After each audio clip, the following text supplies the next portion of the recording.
Assalamualaikum Ibu. Waalaikumsalam Mbak Nikma. Bagaimana kabarnya Mbak Baik Nikma? Bu.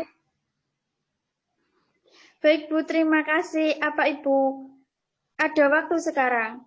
Oh ada Mbak Nikma. Ada yang bisa Bu Ririn bantu? Baik Bu, saya berterima kasih sekali karena Ibu bisa menerima telepon saya. Sama-sama Mbak Nikma. Ibu juga merasa senang. Apa ada yang mau disampaikan? Begini Bu, saya merasa butuh bantuan. Barangkali Ibu bersedia memberi layanan konseling kepada saya. Eh, Baik Mbak Nikma, tentunya Ibu bersedia sekali dan sangat senang. Terima kasih Bu. Apa Mbak Nikma sebelumnya sudah pernah konseling? Belum pernah Bu. Baik, bagaimana bila Ibu menjelaskan tentang konseling terlebih dahulu ya? Konseling individu terlebih dahulu saya jelaskan. Setuju, terima kasih Bu. Baik Mbak Nima, konseling individual merupakan bantuan profesional ya yang Ibu berikan kepada Mbak Nima ya. Nanti di dalam konseling ini ada asas-asasnya ya. Ada asas kesukarelaan, ada asas kerahasiaan dan ada asas kegiatan juga ada asas keahlian ya. Jadi untuk asas kesukarelaan ini eh, di mana tadi Mbak Nikmah meminta konseling kepada Ibu dengan sukarela ya, tanpa paksaan dari wali kelas atau guru mata pelajaran. Yang kedua itu tadi ada asas kerahasiaan. Artinya semua rahasia Mbak Nikmah akan Ibu jaga, tidak akan Ibu sampaikan ke orang lain ya. Sampai di situ paham?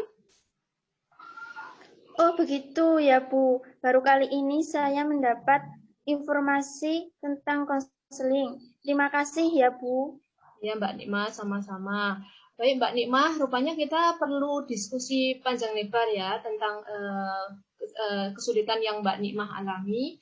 Ibu senang sekali bila Mbak Nikmah bersedia mengungkapkan kesulitan-kesulitan yang Mbak Nikmah alami selama ini. Oh iya Bu, saya akan menjelaskan kesulitan yang saya alami sekarang. Mengalami kejenuhan saat pembelajaran daring karena terbatas oleh ruang dan waktu belajar. Di samping itu, rumah yang jauh di pelosok desa menyebabkan jaringan internet agak lamban. Oh baik Mbak Nikmah, saya bisa memahami perasaan Mbak Nikmah. Kiranya Mbak Nikmah bisa mengungkapkan lagi dalam kondisi bagaimana aktivitas belajar Mbak Nikmah mengalami kejenuhan. Ya bila jaringan tidak ada rasanya jenuh Bu. Hmm. Wajar ya Mbak Nimah ya. Mbak Nimah merasa jenuh dan terganggu. Namun demikian Mbak Nimah tidak ini harus bersabar ya karena kesabaran itu kan sangat mulia. Ya kan Mbak Nimah? Betul Bu, memang iya Bu, terima kasih. Nampaknya kita sekarang sudah berhasil menemukan masalah Mbak Nimah ya, yaitu mengalami masalah kejenuhan saat pembelajaran daring ya, karena terkendala jaringan internet di rumah ya. Apa betul seperti itu? Betul Bu, memang itu masalah saya. Nah, sekarang Ibu ingin menjelaskan tujuan dari konseling individu ini ya. Tujuannya agar diskusi ini kita nanti lebih terarah dan bermakna bagaimana pendapat Mbak Nima. Baik Bu, saya setuju sekali. Terima kasih Mbak Nima atas pemahamannya. Konseling ini saya jelaskan terlebih dahulu. Konseling ini bertujuan untuk membantu Mbak Nikmah agar Mbak Nikmah mampu mengurangi sampai menghilangkan gejala-gejala konflik yang Mbak Nikmah alami. Misalnya kejenuhan karena terbatas oleh ruang dan waktu karena terkendala jaringan tadi ya masalahnya ya di rumah. Ya, seperti itu.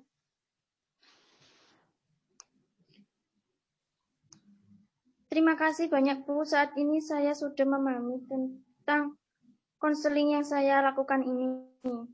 Baik Mbak Nikmah, Ibu mengucapkan terima kasih kepada Mbak Nikmah. Sekarang kita perlu berdiskusi mempelajari cara memecahkan masalah yang Mbak Nikmah alami. Apakah Mbak Nikmah setuju? Saya setuju, Bu. Jadi begini Mbak Nikmah, sebenarnya Mbak Nikmah tidak usah malu ya. Di sini Ibu akan memberikan layanan konseling kepada Mbak Nikmah. Tujuannya adalah untuk membantu Mbak Nikmah menghadapi masalah atau mengambil keputusan yang tepat. Apakah Mbak Nikmah paham sampai di sini? Iya, Bu. Jadi peran Ibu sebagai konselor itu untuk membantu Mbak Nikmah menemukan jalan keluar dari masalah yang Mbak Nikmah hadapi. Ibu sebagai Mbak Nikmah sebagai konselor sebaiknya aktif di dalam mengeluarkan masalahnya sehingga nanti kita bersama-sama untuk membantu menentukan atau menyelesaikan masalahnya bersama-sama. Jadi Mbak Nikmah jangan khawatir, masalah Mbak Nikmah akan Ibu jaga, tidak akan Ibu ceritakan ke siapapun. Sebelum lanjut ke pembicaraan kita, mungkin akan lebih baiknya kita mengatur waktu atau fokus ke pembicaraan kita. Bagaimana Mbak Nikmah? Iya, Bu. Iya, Bu. Ya, setuju ya. Jadi, kelanjutan cerita Mbak Nikmah tadi sebenarnya jenuh dalam belajar daring. Ya, seperti itu karena tidak ada jaringan internet ya tadi. Saya suntuk belajarnya gitu-gitu aja, belum lagi dengan jaringan internet yang lemot. Oh, jadi seperti itu ya. Jenuh belajarnya karena jaringannya lemot. Memang internet di rumahnya Mbak Nimah itu sulit ya jaringan masuk itu ya. Apa sudah berusaha memakai kartu-kartu yang lain? Iya, Bu, rumah saya di pelosok desa. Pakai kartu apa ya? Pakai kartu apa saja ya tetap susah. Ya. Jadi selama ini Mbak Nima sudah berusaha menggunakan semua kartu seluler ya, tapi merasa masih lemah ya, karena posisi di rumah Mbak Nima itu di pelosok desa ya. Kendalanya tadi jaringan internet yang lemot. Padahal mestinya Mbak Nima harus mengerjakan tugas-tugas sekolah ya. Iya, Bu. Apakah Mbak Nikmah tahu dengan menyerah pada kejenuhan itu akan merugikan diri sendiri? Iya, Bu, saya tahu. Saya akan ketinggalan pelajaran dan tugas-tugas sekolah. Terus kalau nilai pelajaran Mbak Nikmah jelek bagaimana? Ya sedih, Bu. Baik, Ibu ingin menjelaskan kepada Mbak Nikmah tentang cara mengatasi kejenuhan. Di sini ada metode yang perlu kita pelajari ya, yaitu strategi relaksasi. Strategi ini bisa digunakan untuk mengatasi masalah konflik Mbak Nikmah. Bagaimana kira-kira Mbak Nikmah setuju atau tidak? Bu, bagaimana caranya? Nah, caranya Ibu jelaskan dulu ya. Strategi relaksasi ini merupakan strategi salah satu bentuk terapi yang berupa pemberian instruksi kepada seseorang ya dalam bentuk gerakan-gerakan yang tersusun sistematis untuk merilekskan pikiran dan anggota tubuh seperti otot-otot dan mengembalikan kondisi dari keadaan tegang ke keadaan rileks. Apa Mbak Nikmah paham? Iya, Bu, saya paham. Baik, Mbak Nikmah, sebelum relaksasi, kalau Mbak Nikmah membawa gelang atau cincin, silahkan dilepas dulu ya. Kemudian kita lakukan relaksasi. Baik, Bu. Baik, bisa dimulai ya. Mbak Nikmah cari tempat duduk yang nyaman ya. Pertama Mbak Nikmah ya. Mbak Nikmah, pertama pusatkan pikiran Mbak Nikmah. Fokus ya ke instruksi yang Ibu sampaikan. Kemudian duduk kakinya yang lurus, kakinya Mbak Nikmah lurus, jangan rapat, di bawah dulu Mbak Nikmah ya, ditaruh di bawah kakinya dulu. Intinya jangan rapat dan jangan renggang. Tangan dilepas ya, tangan dilepas lurus ke bawah. Pejamkan matanya Mbak Nikmah pelan-pelan. Rileks. Tidak usah berkedip. Terus coba konsentrasi, ya. Pusatkan ke ujung jari-jari Mbak Nikmah. Gerakan kakinya Mbak Nikmah melebar, digerakkan melebar, kemudian merapat, kemudian melebar lagi, merapat lagi, melebar lagi, merapat lagi.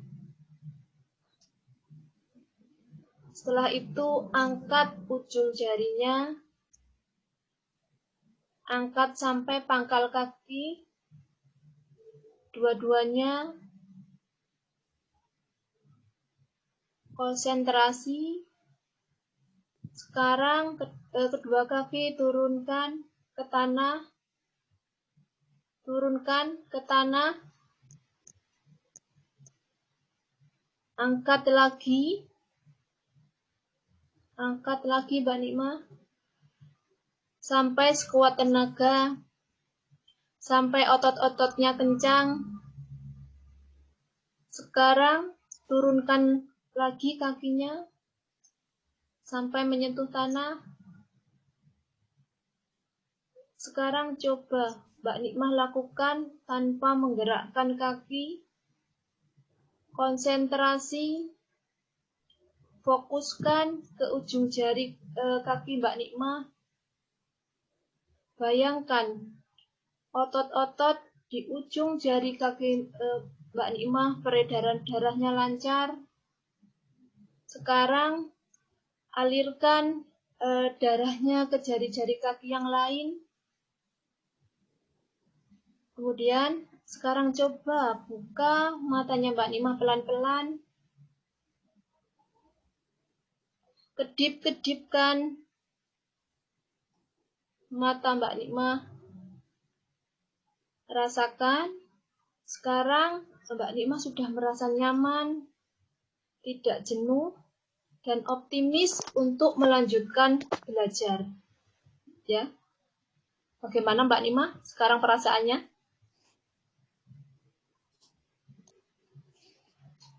Bagaimana perasaannya? Mbak Nikmah? Iya, Bu. Bagaimana perasaannya setelah melakukan relaksasi tadi? Apakah masih jenuh atau sudah rileks? Apakah sudah, Bu, sudah mulai rileks. Oh, sudah mulai rileks. Bagus, Mbak Nikmah. Ibu bisa senang sekali mendengarnya. Ya. Itu tadi strategi untuk bisa Mbak Nikmah terapkan di rumah ya. Jadi jika Mbak Nikmah mengalami kejenuhan belajar di rumah, mungkin strategi tadi bisa diterapkan di rumah ya. Ya, kira-kira bisa seperti itu Mbak Nikmah? Iya, bisa, Bu. Oh ya. Kemudian ini kelihatannya waktunya sudah hampir selesai Mbak Nikmah. Pesan Mbak Nikmah apa kira-kira setelah melakukan relaksasi tadi? Merasa seperti apa? Jika saya merasa jenuh, saya akan melakukan refleksi di rumah, Bu. Oh iya, jika Mbak Nikmah suatu saat merasa jenuh, Mbak Nikmah mau melaksanakan relaksasi di rumah ya. Bagus. Sebelum Ibu akhiri, Ibu akan memberikan PR ya. Memberikan PR, itu nanti Mbak Nikmah isi PR itu, nanti saya bagikan linknya ya. Nanti saya bagikan linknya. PR ini adalah tujuannya Mbak Nikmah untuk membantu isinya itu tadi pertanyaan apakah Mbak Nikmah setelah mengikuti konseling ini dengan teknik yang relaksasi tadi bagaimana itu, apakah itu bisa membantu Mbak Nikmah menyelesaikan masalah yang Mbak Nikmah hadapi seperti itu ya. Nanti dikirim lagi ya. Setelah dijawab kemudian kirim kembali ya. Seperti itu. ya Mbak Nima. Ya, Bu. Baik, Ya. bertemu intinya pada kesimpulan ini nanti ketika Mbak Nima jenuh, Mbak Nima bisa mempraktekkan strategi relaksasi tadi ya. Ya, cukup Ibu akhiri sampai di sini ya. Semoga bermanfaat ya. Bagaimana Mbak Nima? Sudah cukup ya? Iya, Bu. Ya. Ya. Pamit dulu ya, Bu, saya. Oh iya Mbak Nima, Assalamualaikum. waalaikumsalam.